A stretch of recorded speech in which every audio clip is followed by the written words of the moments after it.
And Yes. how is your heart? How do you feel?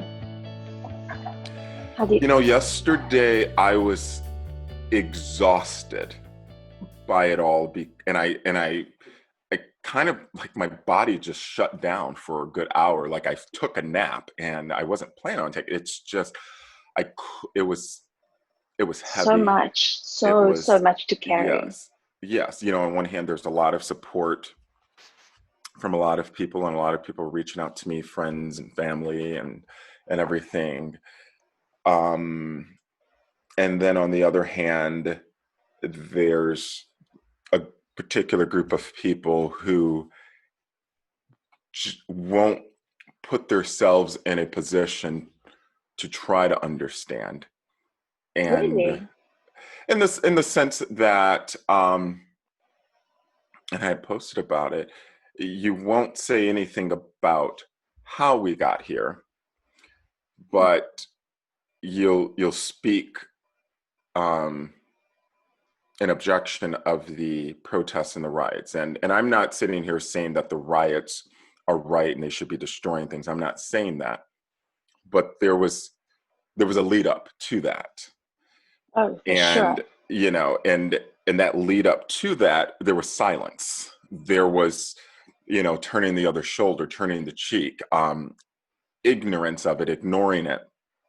And then once the destruction started to happen, now you want to say something, but you're only saying something about that, um and it's only and all we can hear. And I wasn't physically out there, but I'll say we because I'm a part of this group, this minority group. um and all we hear are you calling us thugs and and terrorist and everything, and you're they say you're adding fuel to the fire. You're adding a gallon of fuel to Mm, this fire.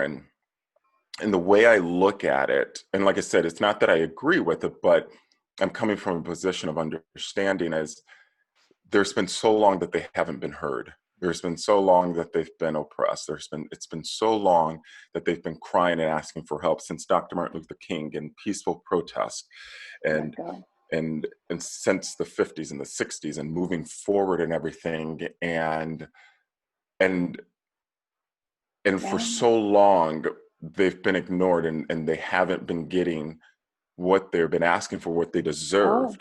And 100%. and it's and right now they're literally crying out, and this is them Yeah. crying out, you We saw know this 30 years ago in South yeah. Africa, this exact thing, the exact thing, Hmm. from Yes, years and years and years of silence. yes.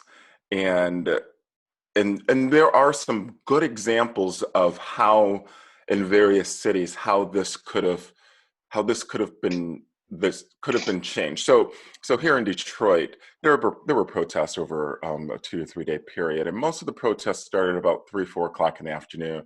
They were peaceful, they're fine. Yep, yep. Now, yes, once the sun goes down, there's another group, another particular type of group that comes in, and most of them are from the other surrounding areas or whatnot, and Yep, and, and those are the yep. ones that are looting and destroying, and in the same way in a lot of other cities.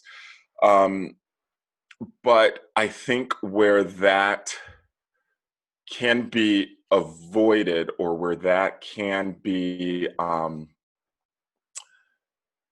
and not a factor, is so for example, in Flint, Michigan, and Flint's Mm-hmm. almost about an hour north of me, and Flint's been through a lot of shit. I Oh mean, my God. they're still They're dealing with still the going water through it. issue. Yeah, Yeah. they're still dealing with the water issue from 4 or 5 years ago. And the county sheriff, Mm-hmm. when their team came to their protest the other, you've probably seen the videos online, Yeah. they they took their riot armor Shields off. of everything off and went with Yes, them. Yeah, I saw that. yes, and they said we're going to make this a parade, and I and that's all the communities are looking for. Just some hear us, Just see something. us, Something. and yes, Yeah. and walk with us, and understand, and you don't necessarily have to come to us with riot gear on, and you don't necessarily have to come to us um, as if Yeah. we are going to do something. That's not their intention Yeah. usually. Um, and then I think even in Miami, as protesters approach, the police officers kneel down Yeah. and with them and everything. It's And very emotional. it Very. is. It's yeah. It's really. You know what I think is so incredible to me is that Hmm. this country is here. Like, Yes. it is baffling, absolutely baffling to me that the United States is in this position. Yes. Why? Like, how can the entire leader of the world be in a position like this? And Yes. it's it's un it's unbelievable to me. And thank God, we had Nelson Mandela to take us out of that, Yes. and to actually, you know, lead that change. We don't have that light at the end of the tunnel here. That's what's so scary to me. It's like we don't have that leader that can actually do that. Yes. I believe the light is at the end of the tunnel. The Do problem is you? right now we just can't see that far yet. Oh, It's right now where I believe and I know that we will get through this time. it's, I don't know if it'll be in the next month. I don't know if yeah, it'll be in November. I don't know if it'll be next or whatever. Um, but I do believe that we will get through this. And even on the flip side, the last couple of days, I've seen prominent leaders, even yes. white leaders and whatnot, have been speaking out. Our Governor Whitmer, Mm, her and our lieutenant governor, he's black, and they put out a video and just letting us know that they hear us, they understand us, they see us. yeah, Um, they were encouraging and promoting peaceful protesting and yeah, everything. yeah, And I also like the way that they did kind of say, we we encourage you to peacefully protest, and kind of giving people ways of doing and it. how to And do it. Yeah, yes, and yesterday, and the video came out yesterday, and one part that she says in it, just saying, go out and protest, but make sure you make it home for Sunday dinner, you know, wow. and um, I think and at the state level, you can see it. yes, yes. Um, Joe Biden yesterday in Delaware, he went out and to a couple of spots where they were protesting or where they had protested the night before, and just knelt down and spoke with people and Yeah, understand it. And I think sometimes where people have the issue, being able to distinguish between the two. I feel that, and anybody that's that hear me say this, correct me if I'm wrong, but I feel that some people believe if they show support, or if they're able to try to connect, try to understand, that they're supporting the riots, and it's not the case. I think you, as like I said, even as the governor was speaking, or Biden, or other people, I've started seeing large organizations and companies do it. yeah, yeah, yeah. But they're not necessarily supporting the riots per se, as much as No, they're understanding what it is that we are upset about, what we're right. angry about. And I think if you can make that approach, the riots will stop. Because the Yeah, riots, for some people that are rioting, they're and like I said, there is a select group that's, they just have their own specific agenda. But for some people, it's a cry for help. It's, we haven't been seen, we haven't been heard, we haven't been understood, and it's like, what can we do? How can we do it? Um, and then there's been videos of peaceful protests going on Yeah. um, where some police and some people have been really. Yeah. There's been some peaceful protests that have not been received favorably by Mm-hmm. either police or other people in those Yeah. communities, like the tanker who drove through a crowd. Some specific police officers in some cities, Mm-hmm. driving barricades at people or whatnot, and Yeah. just doing that. So we are in this. It's almost like we can't do anything right. Yeah. If we're peaceful about it, someone's got a problem with it. Yeah. If we're destructive about it, obviously there's problems with that. Yeah, of course. You Well, that's know, interesting because, you know, I'm a huge fan of Trevor Noah, and he's been through yes. this now. This is another entire generation that he's going through this again, just like he and I. But, from his perspective, he's illegal, right? He was illegal in South Africa. Mm-hmm. Yes, yeah. And I don't know if you've read Born a Crime, but it's really I haven't incredible. But read it, but I have heard his story and as he it's described it incredible. and everything. Yes. But he had someone told me on his show, this woman on his show a little while ago. Okay. And she was incredibly prolific against the kneeling. And so he said to her, well, how would you like us? How would you support that? Or how would you like, if that's not right, or if you can't get behind that, how would you like to show support? Or how can you show support in that? Didn't have an answer. So it's... Oh, you mean when was it Tommy Lauren you said? Yeah. Yes, I saw that interview, and it's so interesting. I think that interview was like 3 years ago, but I just watched it again. I think like last week. Yeah. So it kind of came up, and it was a very interesting conversation because first of all, I respect him, and I respect him and her for coming together, coming on. He having somebody that he might not agree with politically or logically or whatnot, and many things, and her in a way coming into Lion's Den too. Yeah. But at least trying to have that conversation, trying to have that dialogue.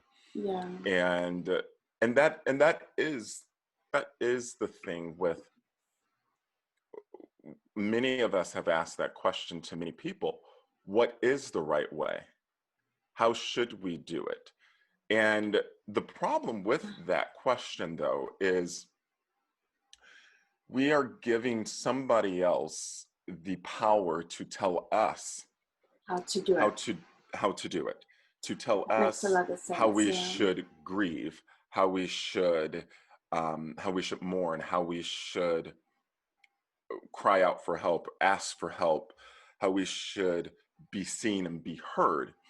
And that actually takes us all the way back when we were slaves. Somebody else telling us how we should be, how we should do it, what we can and can't do. Yeah. And thank you for sharing that.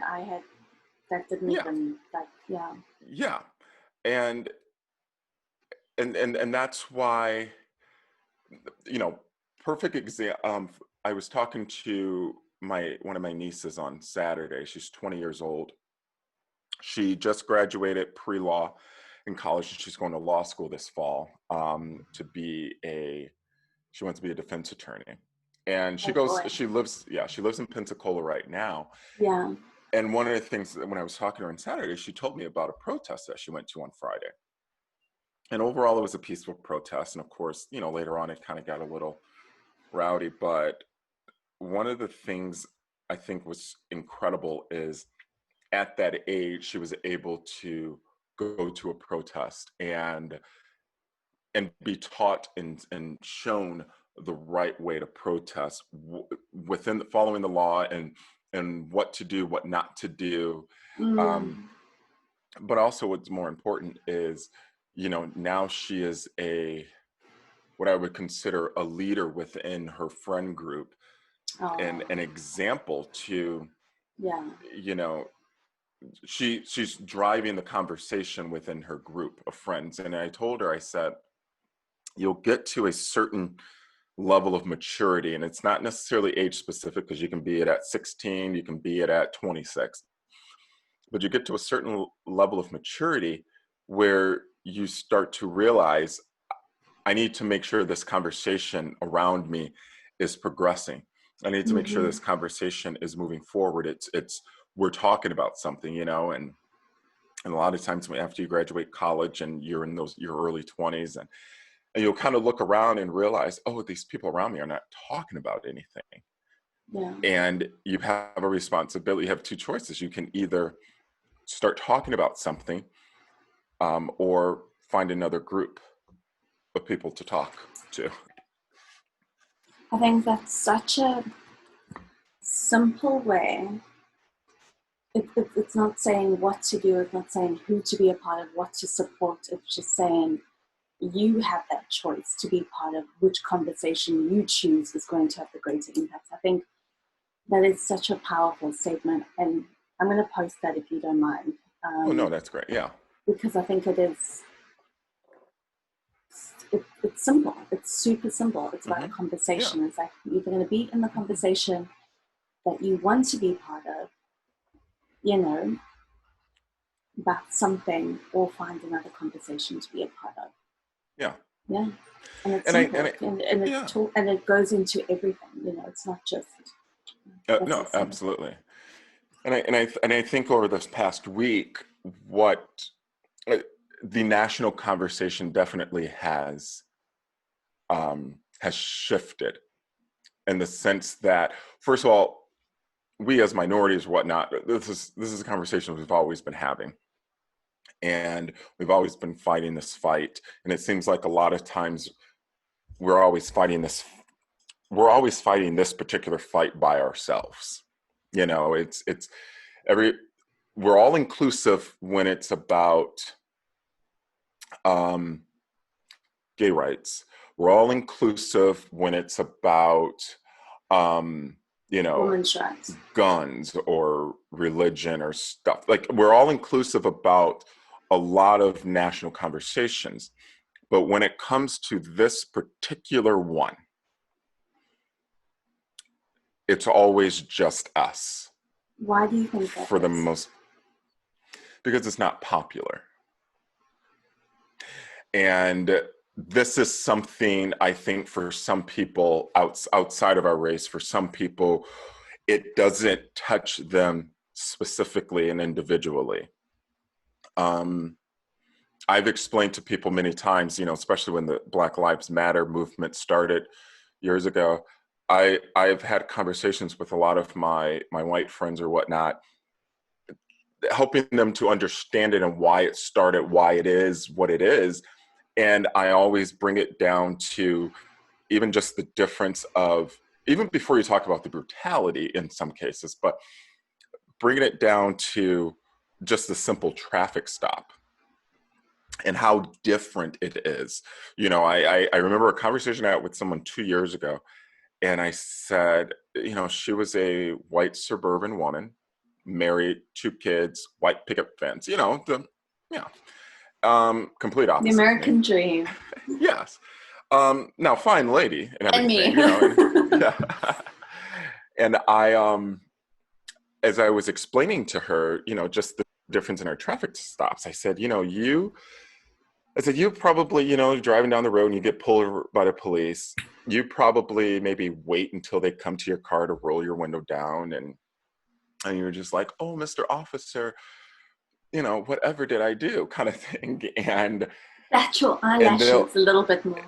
Yes. And then you wait until they ask for your license, registration, and you just freely, all willy-nilly, just reach over into your glove box, and reach in, dig in there and grab it and give it to them. And at no point are you even aware that any of those things that have happened so far can be an issue, can be a challenge, can put you in harm's way depending on who you are. And then I said, well, me as a Black man, every time I get pulled over by the police, I have to eliminate all of the potential, um, all of the potential, um, things that could put the officer on the defense. So when I get pulled over, I shut my car off. You know, I roll down all of my windows, and this is all before the officer even gets to my car. I shut the car off, let them know I'm no threat. I'm not going anywhere. I roll down all my windows, plus I have tinted windows, but still not just my driver window. I roll down all 4 windows. Um, I turn on my dome light, and some of these are time of day specific. So if it's night, I turn on my dome light. Um, I have my license and registration, and I already know they're going to ask for it, but I have it in my hand to give to them when they approach the vehicle, because I know I can't wait. And I don't know who this officer is. This officer obviously doesn't know who I am, but I'm not going to wait until they come to my car and tap on my window, because they might tap on my window with their gun or something, or rolling down my window, or reaching. I'll be damned if I reach for something, because that's how a lot of us have been shot, just reaching. Even a gentleman too, and his name slips my mind right now. He got shot even when he told the officer, which he was in the right for doing, letting the officer know that he's a licensed carrier.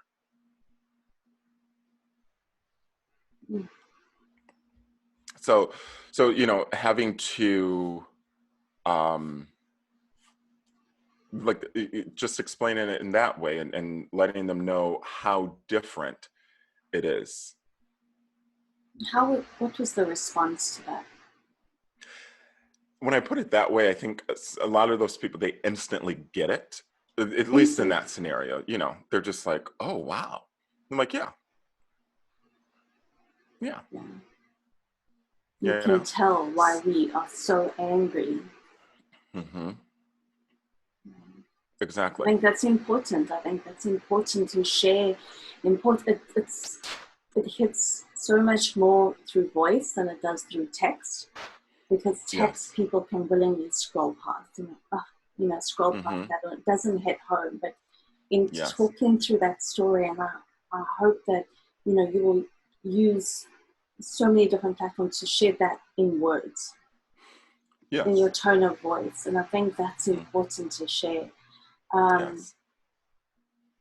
There are many, many, many, many groups of that will never understand how that feels.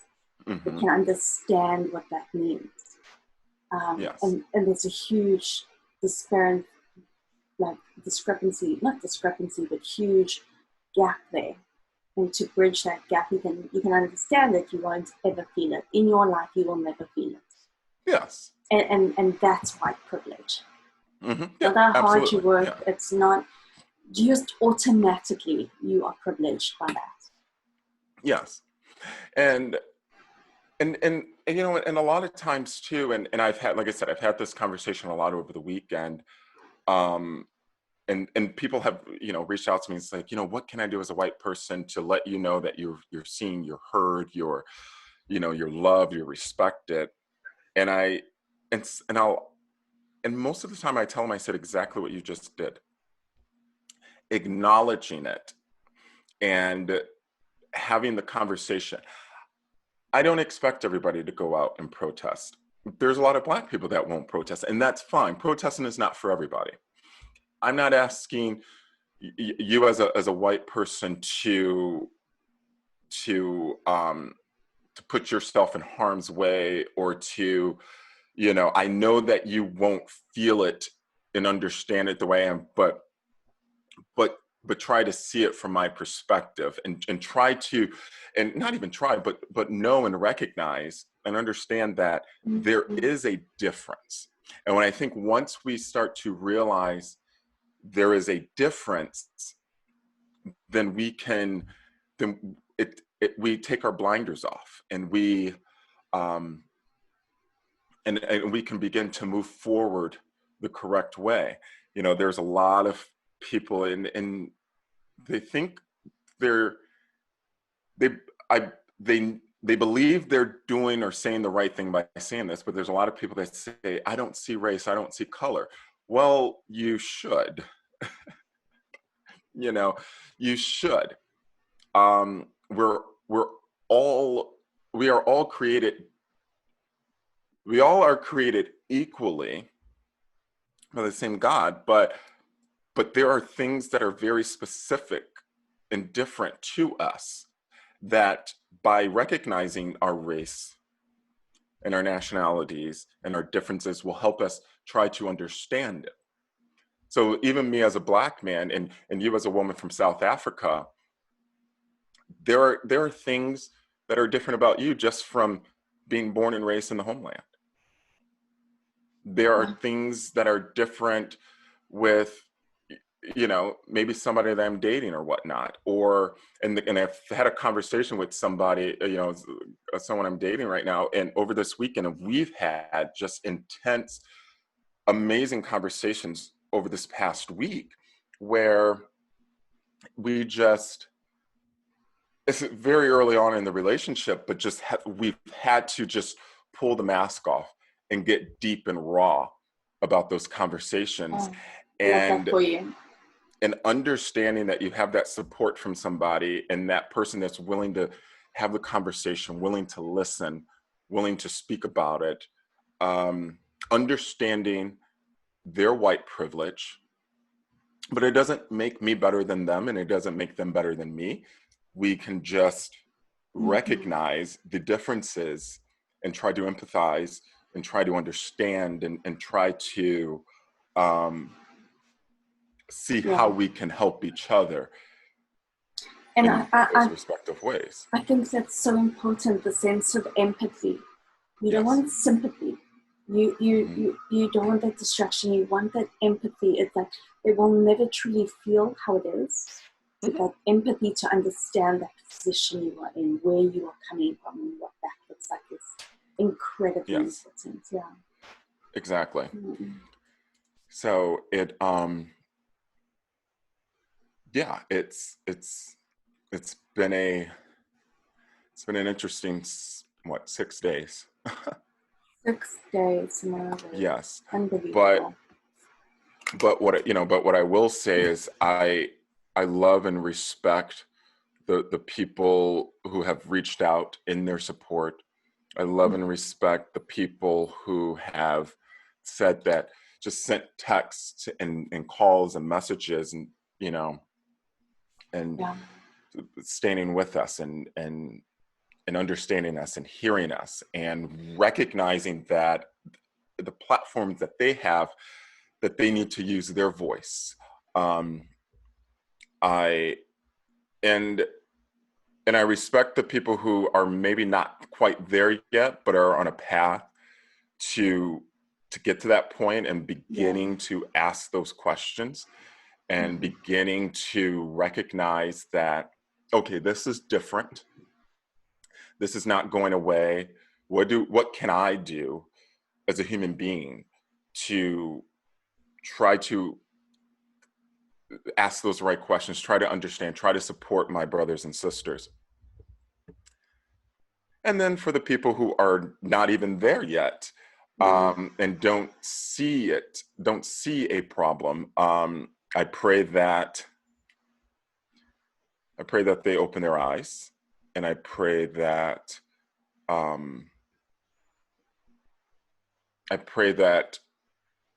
they get to that point, just for the sake of the world and the sake of this country.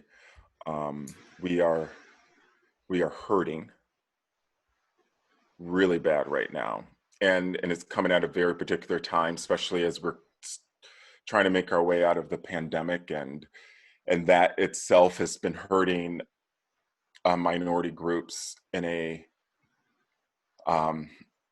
way that is unheard of. More Black people are dying from it in areas where they are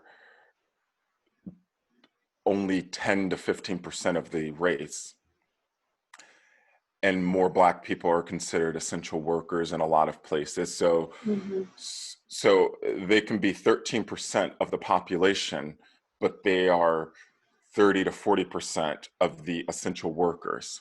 Yeah. And they're 30 or 40% of the people that are dying. So when governors around the country were trying to make us stay home if for a certain period of time, I chose to do that because I was trying to keep somebody else safe that maybe would not have had the resources that I had and that I have to keep themselves healthy, keep themselves safe. Black people, they usually have generations living in their household. You know, my mom, my parents have my parents and my sister and a couple of her, that's 3 generations right there in a household. You know, so when one person out of that household is an essential worker or two and have to go out and stock the groceries, make deliveries, work in a hospital, whatever the case, whatever that they have to do, and then come back home to a household of 5, 6, 7 people, it's hard to socially distance. It's hard to quarantine, if you will. It's hard to do that. So those are other things that other people don't quite realize or understand. It is harder for Black people to quarantine. I myself, I recognize I am very fortunate. I live by myself. So I can. If I were to go someplace and and came back and I needed to quarantine or whatever, or maybe if I was exposed, I can, but you know, other people can't. And whatever other health issues and ailments and sicknesses that anybody in that household has.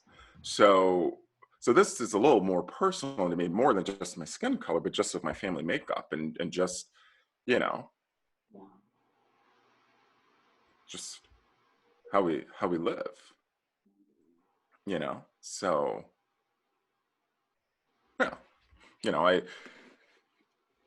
in my mom's house, there's 2 people there with cancer, you know, and one is actively in treatment right now. And before this was an essential worker as a 911 dispatcher, and lives in a house of 6 people, 3 generations. So all of this right now, what the country is going through, all of this right now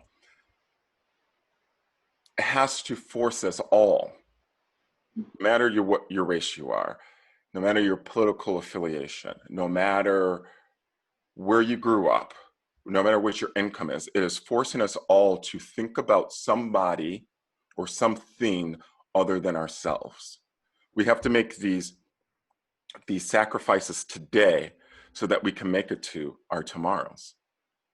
We have to try to understand and empathize with the inequities that people around us are dealing with and have been dealing with for so long, so that we can recognize that maybe ourselves have maybe, you know, had an upper hand, or maybe not as, you know, somebody else maybe not have had it as easy. Yeah. Because for whatever reason. It's all coming together at the same time. It is, yeah. You know, if you think about it, 2 weeks ago, people were protesting at the beaches because they couldn't go to the beach, or they couldn't get a haircut. And I can't even go there with those people. Because they couldn't go to the beach for a certain period of time. Yeah. Where a black man couldn't walk through the park and bird watch without having his race victimized against him. Yeah. And a woman saying, I'm going to call the police and say an African-American man is threatening my life. Or a gentleman who, from what I hear, a possible fake $20 bill was choked to death for 6, 7, 8, 9 minutes in the street And and here you crying out for want, help. Yes, crying and out here for you, help, and the people around saying he can't breathe, and saying that give him water, and asking for water, and to let him up, and all these things, and the cop hearing all of this. made the choice not to listen. Yes. And here we protesting about a beach umbrella and lunch. Yeah. I mean, because I'll be honest with you, if that's what the world is like out there, I'll stay in my house for the rest of the year. I'm the same way. I have no interest. None. It's interesting to hear from, I don't think there's that correlation. A lot of people are not making that correlation, which is interesting. And it's devastating. There isn't that correlation where they don't see the impact of it. They don't see the true position of how weighty that is. Mm-hmm. And are just ready to get on with their lives. In Atlanta, I've spoken about this many times. Everyone is, we're tired of this now. You know, suburbia, Atlanta suburbia is back in business. They having their brunch dates, they're back to normal, and they carry on like it never happened. Yes. And it's baffling. Yeah. Yeah. So, like I said, I know we will get through this.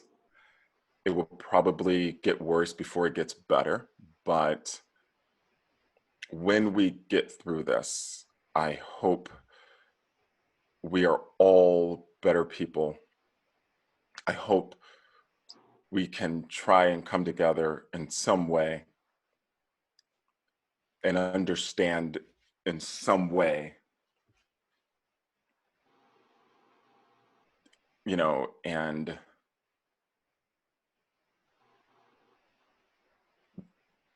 yeah. I hope so want too. us, And yeah, I want us all to just understand our responsibilities that we have as individual human beings,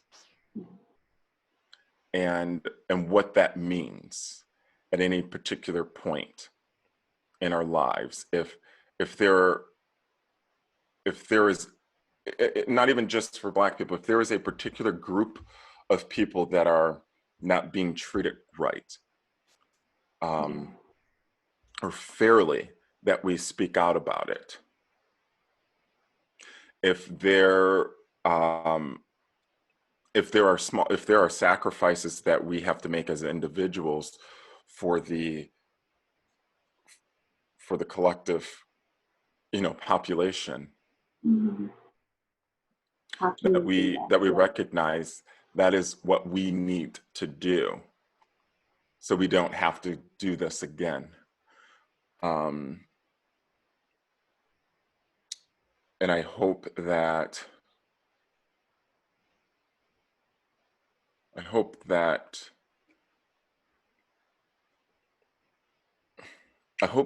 somebody that is listening to this or will watch this or whatever